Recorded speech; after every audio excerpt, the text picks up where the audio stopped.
Good day, everyone. I'm Jamil, your LaurierLive host. And I'm Leanna, and welcome to our Friday show. First, let's get into a clip made by Will about the struggles of our daily school lives.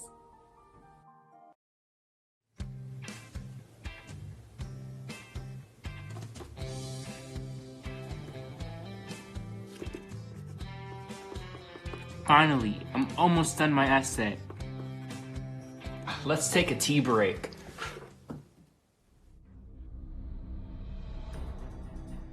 Please don't be broken. That's my last pencil.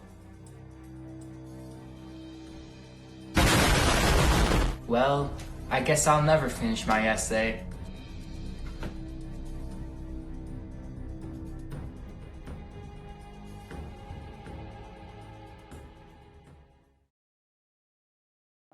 Thanks, Will. I really connected with your message, and it was just so relatable. Happens to me at least once a week. I know, I wish someone would come up with a solution. It must take some strategic plays to avoid that. Yes, and I know someone who might know a thing or two about strategic plays. Me too. Logan, why don't you take it away with an NHL recap?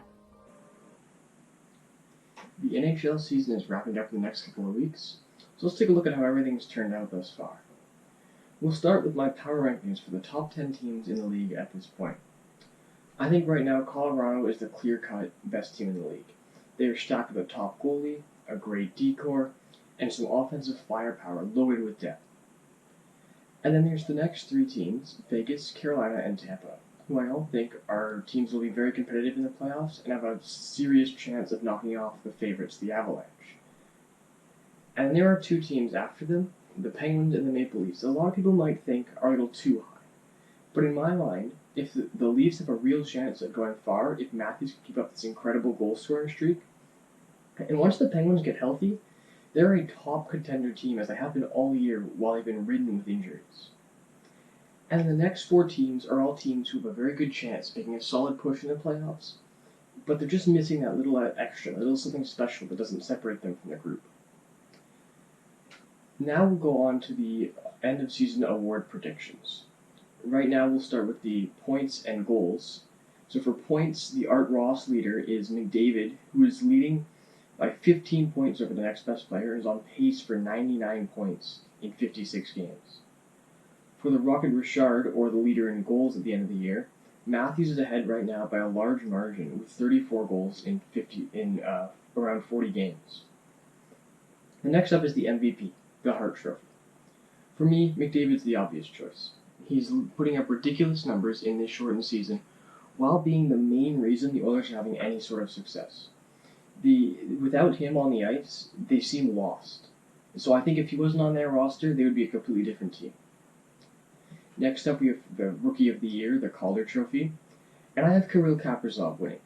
Jason Robertson is a close second, but personally I think Kaprizov is just a little bit ahead, as he has been a key part in the Wild's newfound success this year, and just has added a little bit more to his team than Robertson has. And now the best goalie, the Vezina Trophy.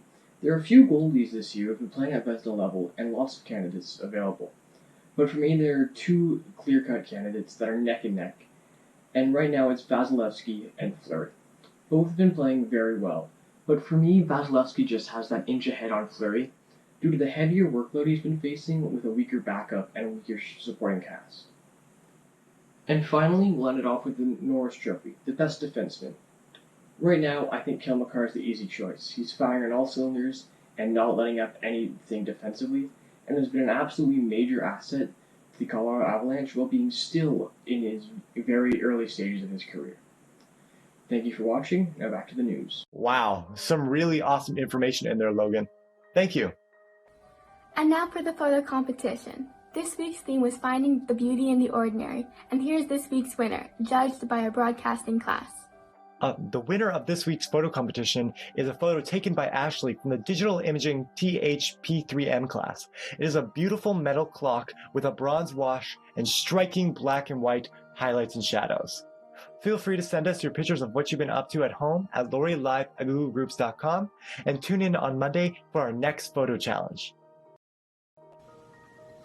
Hi, so I'm going to give a little rundown of what the weather's going to look like this weekend and what it's going to look like today. So for today, it's supposed to be rainy with a high of 12 and a low of 1. Then tomorrow it's supposed to be sunny with a little bit of cloud, and it's supposed to be a high of 12 with a low of 1. And then on Sunday it's actually going to warm up to a high of 18 and then go down to a low of 3. But it is supposed to have a high chance of precipitation again that day. So hopefully next week we'll have some more sun. Have a great weekend, Lancers! That's so good to hear. I'm glad the weather seems to be looking up from here on out. I could really use a laugh right about now. Olivia, why don't you take it away with the joke of the day? A man who was outside in the rain without an umbrella or a hat did not get a single hair on his head wet. Why? He was bald. What can't talk but will reply when spoken to? An echo. What invention lets you look through a wall? A window. If you're running in a race and you pass the person in second place, what place are you in? Second place. What has hands but can't clap? A clock. What has many teeth but can't bite? A comb. What has 13 hearts yet no other organs? A deck of cards. Thanks, Olivia, for making us laugh. Now, onto a delicious documentary delving deep into the life, habitat, diet, and rare, nearly extinct species, the sock puppet, written, produced, and narrated by Lizzie.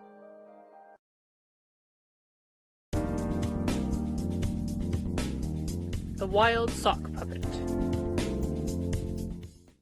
The wild sock puppet is a species found in diverse locations. This variance has led to their species developing a wide range of food sources. Their varied diet includes buttons, grass, yarn,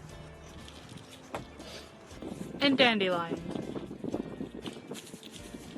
While these are the most common foods eaten, sock puppets have been known to eat felt and full oranges, though this normally takes them a while. Once a sock puppet has finished a meal, it's highly likely you will find them in a state of deep sleep. Almost like someone taking a nap. Well, we'll leave them to it. No, bad sock puppets. Thank you for joining us this week on The Wild Sock Puppet.